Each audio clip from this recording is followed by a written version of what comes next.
یہ ایک بھائی نے کہا تھا کہ بعض لوگ کے لیے لیٹ نکلتے ہیں، دیر سے پہنچتے ہیں اور راستے میں خطبہ شروع ہو جاتا ہے، تو اس کا کیا حکم ہے؟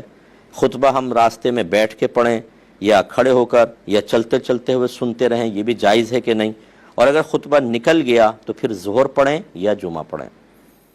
دیکھیں کچھ غلط فہمیاں ہیں اس کے اندر، اسی وجہ سے یہ سوال سائل کے ذہن میں آیا۔ پہلی بات یاد رکھیں کہ خطبہ جمعے کے صحیح ہونے کی شرط ہے، یعنی اگر کوئی خطبہ ہی نہیں پڑھے گا تو جمعہ ہی نہیں ہوگا، خطبہ نہیں پڑھے گا، خطبہ اگر نہیں ہوگا تو جمعہ نہیں ہوگا۔ پہلی بات یہ، سننے کا اس سے کوئی تعلق نہیں، خطبہ اگر نہیں پڑھا تو ہوگا ہی نہیں۔ دوسری بات یہ ہے کہ جو خطبہ سننے کے لیے آ گئے ہوں ان سب کو خاموشی سے خطبہ سننا فرض ہے، بالکل خاموش ہو کے خطبہ سنیں گے۔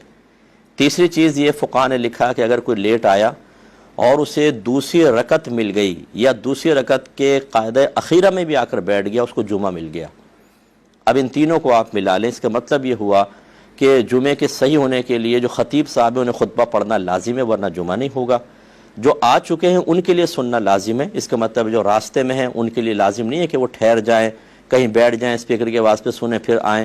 اگر پہلے ٹھہر جائیں گے آتے آتے پھر آپ کی نماز نکلے گی، ایک آدھ رکعت نکلے گی، اس لیے آپ چلتے رہیں اور مسجد میں پہنچ جائیں، اور جب پہنچ جائیں اور خطبہ ہو رہا ہے تو سکون سے بیٹھ کر سنیں۔ اور تیسرے کا جواب بھی تیسری جزئی سے ہو گیا کہ اگر آپ لیٹ پہنچے حتیٰ کہ جماعت کھڑی ہو گئی تو خطبہ وہاں پہنچ جاتے تو خاموشی سے سننا واجب تھا، نہ یہ کہ خطبہ نہیں سنا تو جمعہ ہی نہیں ہوگا۔